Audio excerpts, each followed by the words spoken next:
You're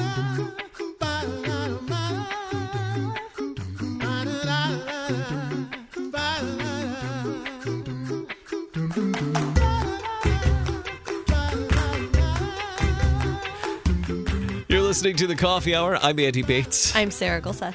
We're going to be conventional today. Yes, it's been a while. It has been a while since we've been conventional. Yeah. Are we not conventional usually? Yes. What's the opposite I would of qualify conventional? that as non-conventional. Non-conventional. Thanks to Concordia University, Wisconsin for supporting The Coffee Hour. Find out more about Concordia University, Wisconsin at cuw.edu. Live uncommon. The Reverend Dr. John Sias, Secretary of the Lutheran Church Missouri Synod, joining us today, giving us some updates on the LCMS Convention coming up in 2023. Dr. Sias, welcome back to the Coffee Hour. It is great to be with you again.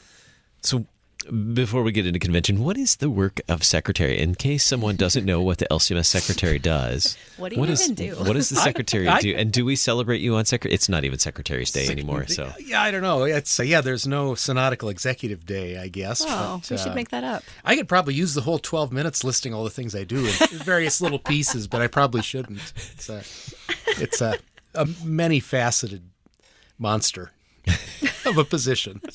But a lot of it does deal with the convention, and that kind of adds the triennial rhythm or quadrennial rhythm, as the case may be, to punctuate the rest of the job.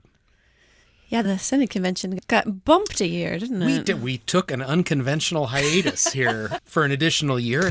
You'd think an added year would give us more time to jam more business into a convention, but that extra year may have thrown everybody off pace a little bit. Uh-oh. So now it's time to catch up. So how are all of the district conventions going? A lot of those got moved to the next year, too.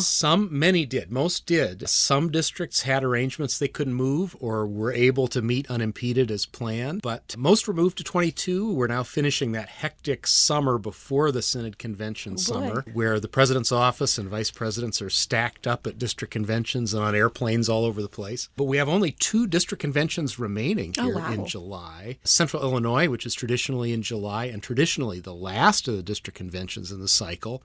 But it has been passed, if you can be passed in a backward sense, by the Atlantic District, which now is meeting the week after CID. So we have a new rearguard action in parade of district conventions.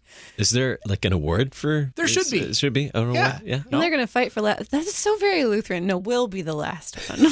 You know, the humble float award at the end of the parade is going to be the most memorable.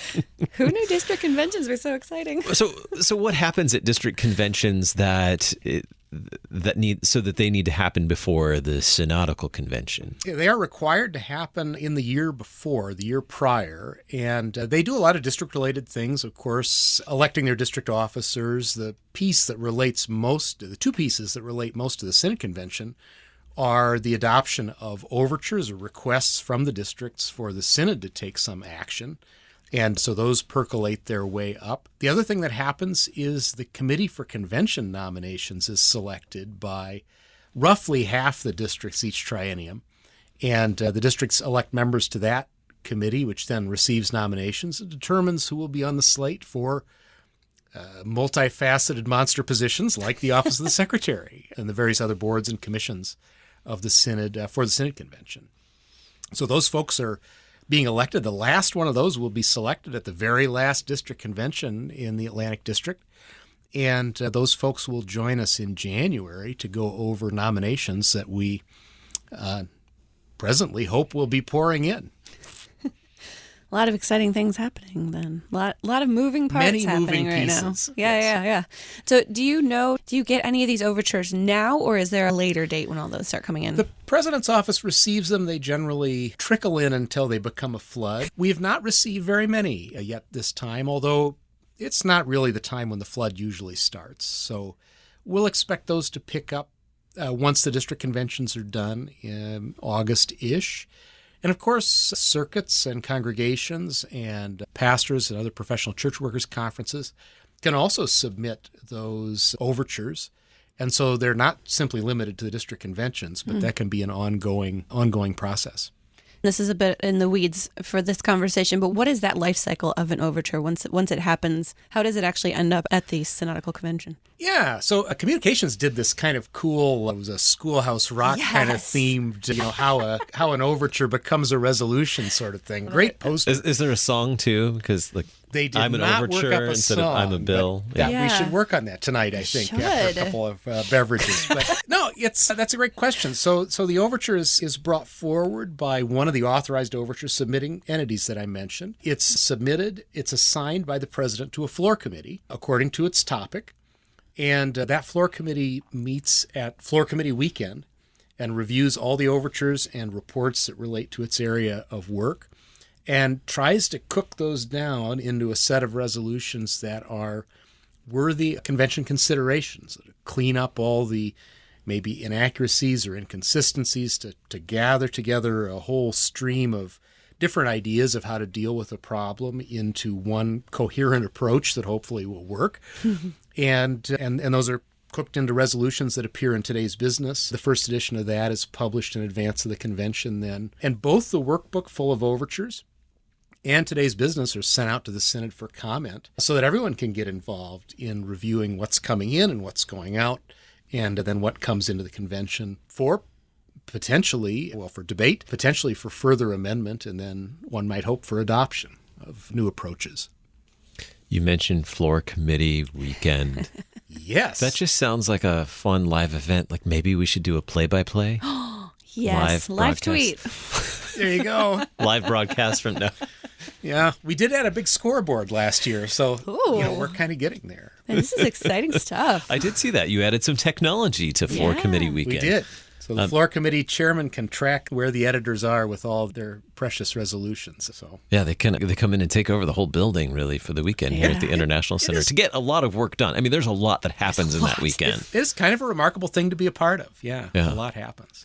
So what are the next steps then for congregations and districts? Conventions are, as you pointed out, are winding down. Right. So getting those overtures to the Office of the President is really part of the next step. Other things that districts or congregations or circuits need to be doing? So the overtures are welcome today. If you go to the Synod website, lcms.org/convention, there's a lot there. I may talk for a couple more minutes about that if we have time, but one of the things you'll find there is a set of instructions and a template. If your congregation, your circuit forum, your pastor's conference, whoever wants to work on an overture, everything is there that you'll need to get it properly formatted, to make it look right, to get it organized and clear, and to get that sent in. So that's there.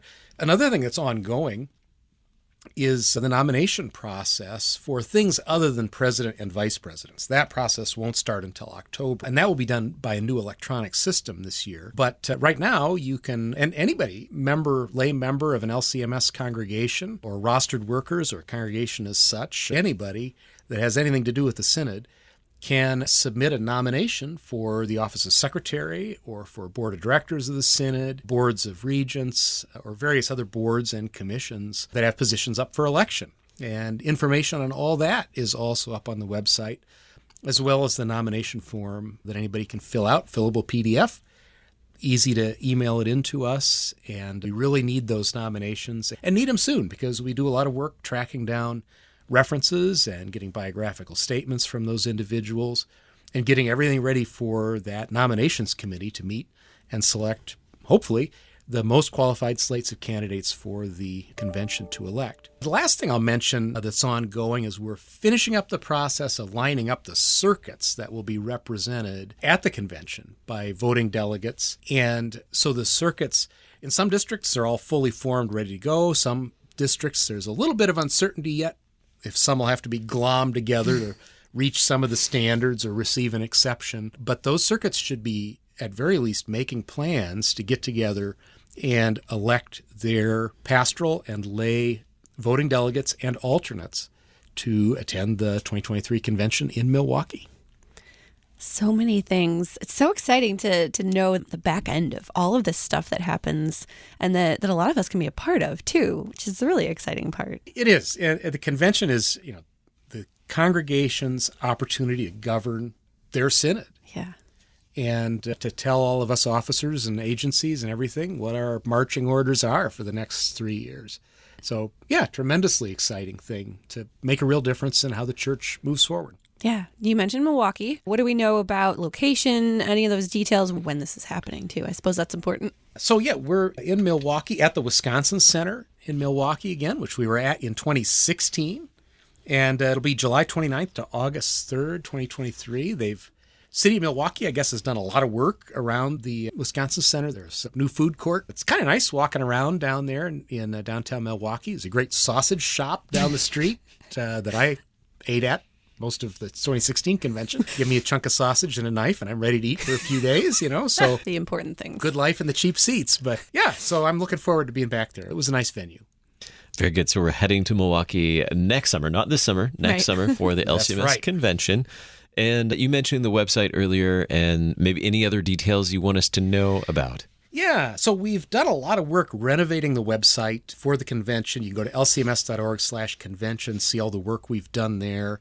And there's a lot more there than there used to be, geared toward helping congregations or congregational leadership or interested people in congregations that maybe haven't been involved in the convention process before, learn all the ins and outs of all the pieces they're interested in, and find everything they need to fully participate. So congregations have received a new poster that's kind of keyed to what is on that website. And we're eager to have email addresses for congregational leadership and pastors up to date in the system. Your church administrator and your pastor know how to do this, but to get us the right names and addresses, especially email addresses for your chairman, vice chairman, so on and so forth, so that we will be able to communicate timely with your congregation and remind you gently and politely, but probably repeatedly, of all the opportunities that your congregation has to participate in governing its synod. Our guest today, the Reverend Dr. John Sias, Secretary of the Lutheran Church Missouri Synod. Looking forward to the convention coming up in 2023. Thanks so much for being our guest on the Coffee Hour today. Thanks for having me. Always a pleasure. I'm Andy Bates. I'm Sarah Gulseth.